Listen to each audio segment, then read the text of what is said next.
ઓમ નમઃ શિવાય વિદ્યાર્થી મિત્રો, આપણે ચેપ્ટર નંબર 7 પ્રાણીપેશી ભણી રહ્યા છીએ અને પ્રાણીપેશીની અંદર ગઈકાલના વિડીયોની અંદર આપણે કાસ્થી, અસ્થિ અને પ્રવાહી સંયોજક પેશી વિશે અભ્યાસ કર્યો. આજે આપણે વાત કરીએ સ્નાયુ પેશી. તો સ્નાયુ પેશી એ શરીર તથા અંગોના હલનચલન સાથે સંકળાયેલી પેશી છે. એટલે કે તે સ્નાયુઓની બનેલી છે. દરેક સ્નાયુ ઘણા બધા લાંબા નળાકાર તંતુઓ, ઘણા લાંબા નળાકાર આવા તંતુઓ એક સાથે જોડાઈ અને સ્નાયુઓની રચના કરે છે. અને આ નળાકાર તંતુઓ સમાંતર પંક્તિમાં ગોઠવાયેલા હોય છે. આ તંતુઓ ઘણા સૂક્ષ્મ તંતુકોથી બનેલા જોવા મળે છે, જેને આપણે સ્નાયુ તંતુકો તરીકે ઓળખીએ છીએ. તો દરેક સ્નાયુ જે હોય છે એ આવા નળાકાર અને લાંબા તંતુઓ ધરાવે છે અને આ બધા જ સૂક્ષ્મ તંતુકો એકબીજા સાથે જોડાઈ સમાંતર રીતે ગોઠવાયેલા હોય છે, જોડાય છે અને સ્નાયુની રચના કરે છે. બધા જ સ્નાયુ તંતુઓ ઉત્તેજનાના પ્રતિસાદ રૂપે તાલબદ્ધ રીતે સંકુચિત થઈ જાય છે તથા પુનઃ લાંબા થઈ તેઓની અસંકુચિત સ્થિતિ જે છે તે પ્રાપ્ત કરે છે. જેમ કે અહીંયા આ પેન પડી છે, તો આ પેનને ઉપાડવા માટે જ્યારે મગજ દ્વારા મગજના ઉર્મિવેગો મળશે કે આ પેનને આપણે પકડવી છે, તો પકડવા માટે આ આંગળી અને અંગૂઠા વચ્ચેના જે સ્નાયુઓ છે તે સ્નાયુઓ તેને કોશિશ કરશે અને જ્યારે ઉત્તેજના પૂરી થાય ત્યારે આપણે તેને છોડી દઈએ છીએ. એટલે કે ઉત્તેજનાના પ્રતિસાદ રૂપે સ્નાયુઓ હલનચલન કરે છે. એટલે કે સંકોચાવું કે વિકોચન થવું અથવા તો પોતાની મૂળ સ્થિતિ પ્રાપ્ત કરવું, એ માટે તેને ઉર્મિવેગ એટલે કે ઉત્તેજના પ્રાપ્ત થાય છે. તો સ્નાયુઓ ઉત્તેજનાના પ્રતિસાદ રૂપે જ્યારે ઉત્તેજના પ્રાપ્ત થાય ત્યારે તાલબદ્ધ રીતે સંકુચિત પણ થાય છે અને વળી પાછા પોતાની મૂળ સ્થિતિમાં પણ આવી જાય છે. આમ સ્નાયુ પેશીની ક્રિયાવિધિ વાતાવરણમાં થતા ફેરફારને સાનુકૂળ થવા શરીરનું હલનચલન પ્રેરે છે. એક જગ્યાએથી બીજી જગ્યાએ જવા માટે જ્યારે આપણે ખોરાક ગ્રહણ કરીએ છીએ ત્યારે મુખના એટલે કે મુખના જે સ્નાયુઓ છે તે હલનચલન કરી અને તેને ચાવવાની ક્રિયા, અન્નનળીના સ્નાયુઓ તેને નીચે ઉતારવાની ક્રિયા, તો આ બધી જ ક્રિયાઓ જે છે તે સ્નાયુ પેશી વડે શક્ય બને છે. સ્નાયુ પેશીની ક્રિયાવિધિ વાતાવરણમાં થતા ફેરફારોને સાનુકૂળ થવા શરીરનું હલનચલન પ્રેરે છે તેમજ શરીરના વિવિધ ભાગોને યોગ્ય સ્થિતિમાં પણ જાળવી રાખવાનું કાર્ય કરે છે. તે સ્થિતિસ્થાપક છે, તેને યોગ્ય સ્થિતિમાં જાળવી રાખવાનું કાર્ય પણ તે જ કરે છે. સામાન્યત શરીરના બધા જ હલનચલનમાં સ્નાયુઓ મુખ્ય શરીરના અંગોનું જે હલનચલન છે, દરેક અંગના હલનચલનમાં સ્નાયુઓ જ મુખ્ય ભૂમિકા ભજવે છે.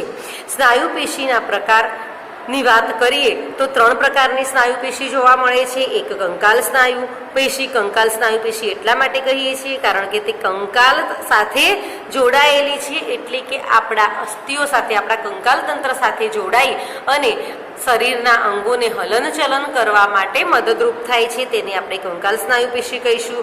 સરળ અરેખીય સ્નાયુ પેશી અને હૃદ સ્નાયુ પેશી. આમ વિવિધ પ્રકારની સ્નાયુ પેશીઓ જોવા મળે છે. હવે આપણે આ સ્નાયુ પેશીઓની વિગતવાર સમજીએ. સૌથી પહેલાં કંકાલ સ્નાયુ પેશી. કંકાલ સ્નાયુ પેશીને આપણે રેખિત સ્નાયુઓ પણ કહીએ છીએ કારણ કે કંકાલ સ્નાયુ પેશીના જે તંતુકો છે, સ્નાયુ તંતુકો છે, તેઓ એક જ રેખામાં આમ જોડાયેલા, રેખિત સમાંતર જોવા મળે છે, એક જ રેખામાં જોવા મળે છે. માટે આપણે તેને રેખિત સ્નાયુઓ પણ કહીએ છીએ. રેખિત સ્નાયુઓ જે છે તે કંકાલ સ્નાયુ પેશી સાથે ગાઢ રીતે કંકાલના અસ્થિઓ સાથે જોડાઈને રહે છે અને લાક્ષણિક પેશીની જેમ દ્વિશિર પેશીમાં રેખીય કંકાલ સ્નાયુઓનો સમૂહ એક સાથે સમાંતર સ્વરૂપે જોવા મળે. આખો સમૂહ આવી રીતે સમાંતર રીતે જોવા મળે છે. માટે આપણે તેને રેખીય સ્નાયુ, જ્યારે માઇક્રોસ્કોપની અંદર આપણે સ્નાયુ કોષો જોઈશું તો બધા સ્નાયુઓ આવા એક જ રેખામાં ગોઠવાયેલા જોવા મળે છે અને તેને જ કારણે આપણે તેને રેખિત સ્નાયુઓ પણ કહીએ છીએ. તેને શ્રમિત સ્નાયુઓ તરીકે પણ આપણે ઓળખી શકીએ. શ્રમિત સ્નાયુઓ એટલા માટે કહીએ છીએ કે તેઓ થાકી જાય છે.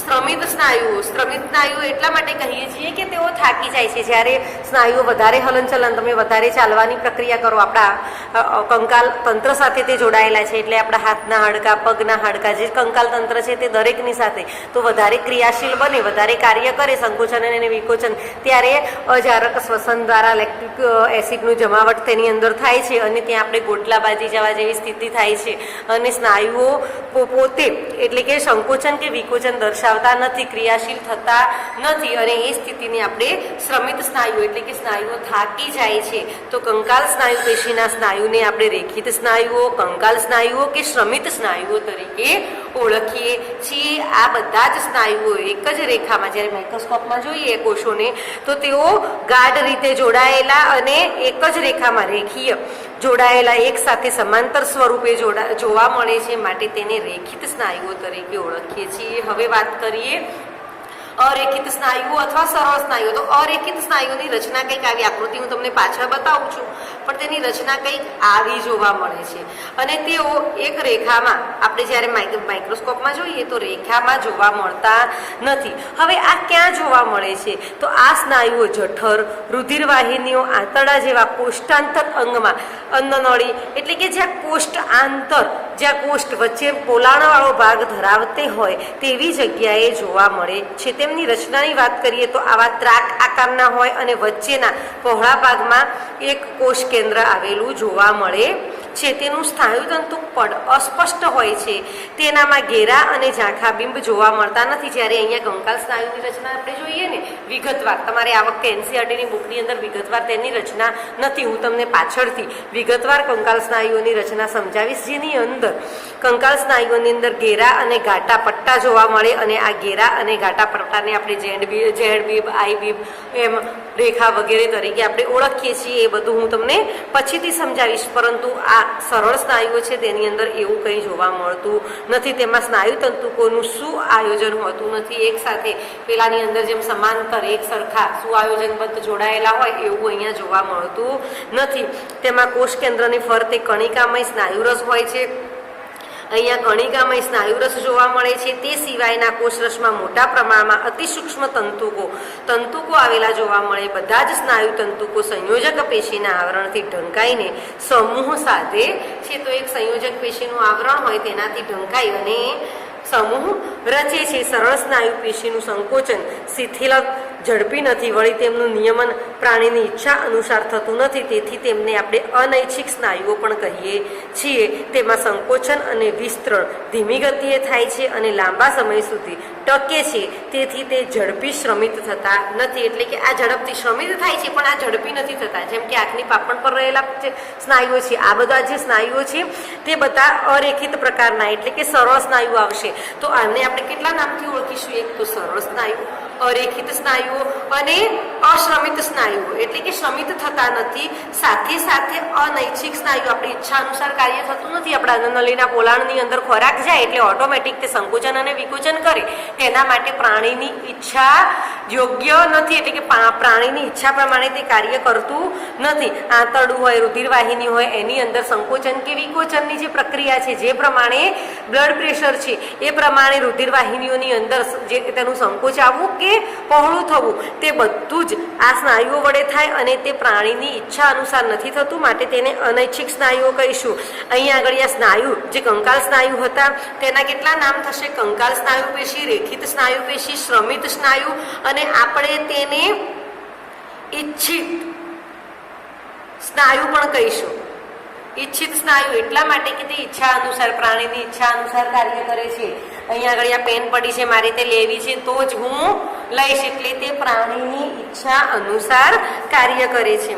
તેમાં સંકોચન અને વિસ્તરણ બહુ જ ધીમી ગતિએ થતું જોવા મળે છે. વાત કરીએ હૃદ સ્નાયુ પેશીની, તો હૃદ સ્નાયુ પેશી જે છે તેનું સ્થાન માત્ર હૃદયની દિવાલમાં, હૃદ સ્નાયુ પેશી માત્ર ને માત્ર હૃદયની દિવાલમાં જ જોવા મળે છે અને તે ક્યારેય શ્રમિત થતા નથી. કેમ શ્રમિત નથી થતા? હૃદયના સ્નાયુઓ જો શ્રમિત થાય તો હૃદય થાકી જાય અને હૃદય થાકી જાય તો હા, તમે બધા જાણો જ છો કે ચોકલેટ વેચાઈ જાય. તો સ્થાન આ સ્નાયુ ફક્ત હૃદયની દિવાલમાં જ જોવા મળે છે. રચનાની વાત કરીએ તો હૃદય સ્નાયુઓ શાખાયુક્ત અને એકબીજા પર આચ્છાદિત નળાકાર જેવા દેખાય છે. તેના કેન્દ્રમાં ગોઠવાયેલા એક અથવા બે કોષ કેન્દ્રો જોવા મળે છે.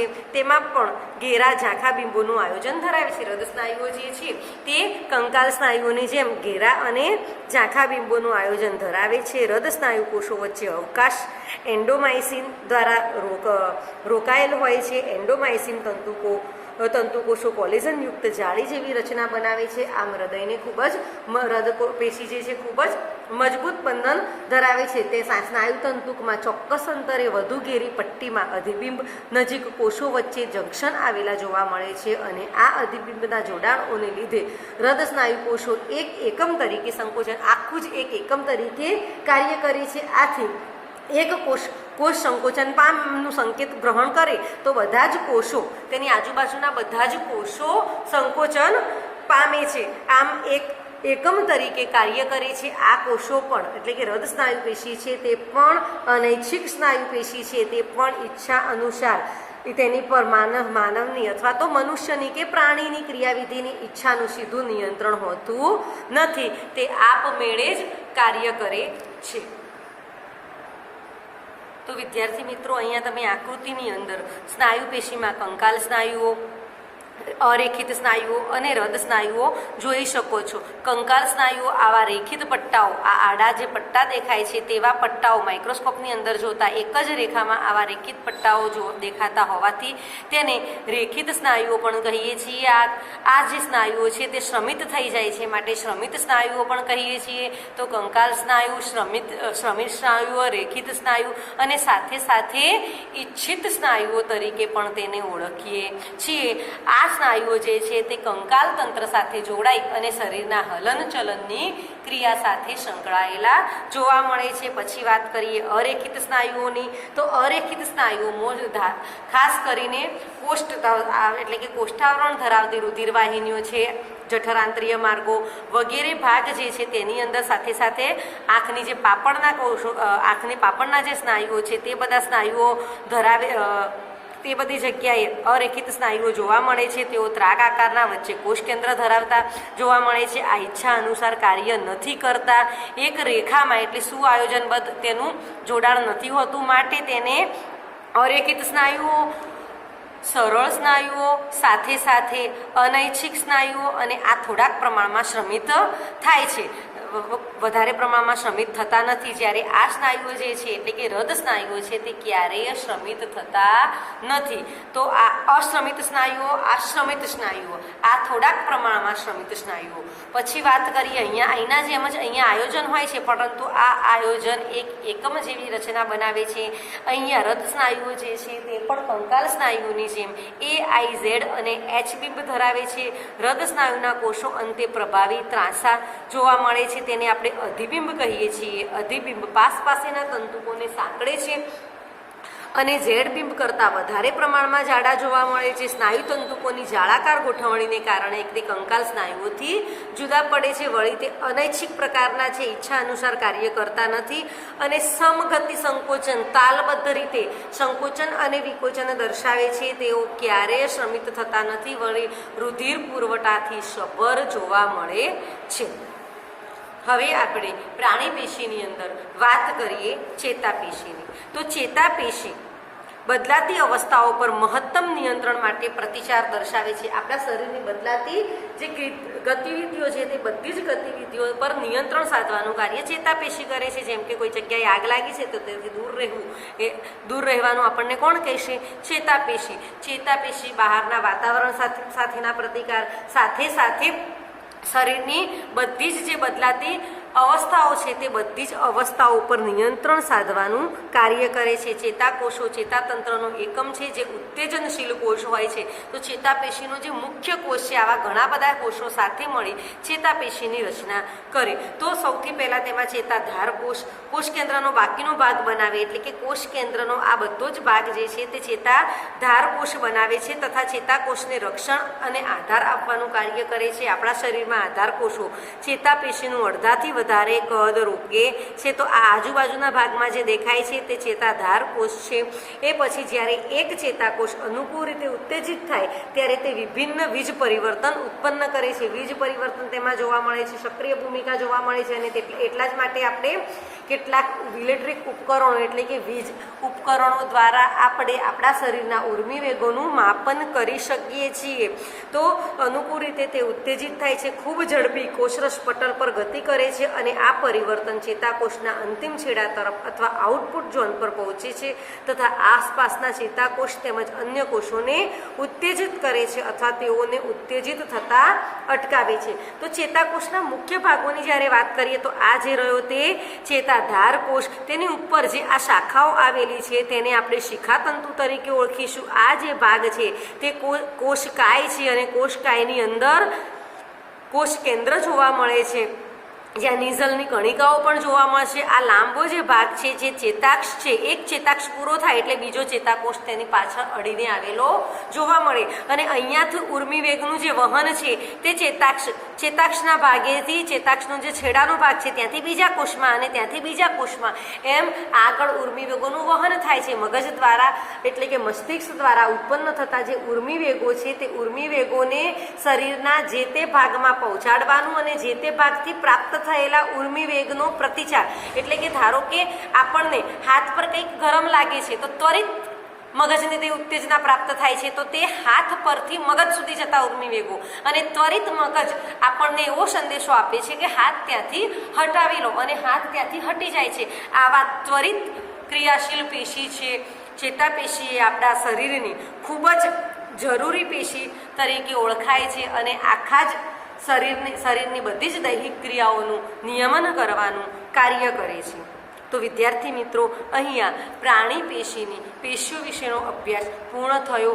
અંગો અને અંગતંત્ર વિશેની માહિતી આપણે પછીના વિડીયોમાં આપીશું. ઓમ નમઃ શિવાય.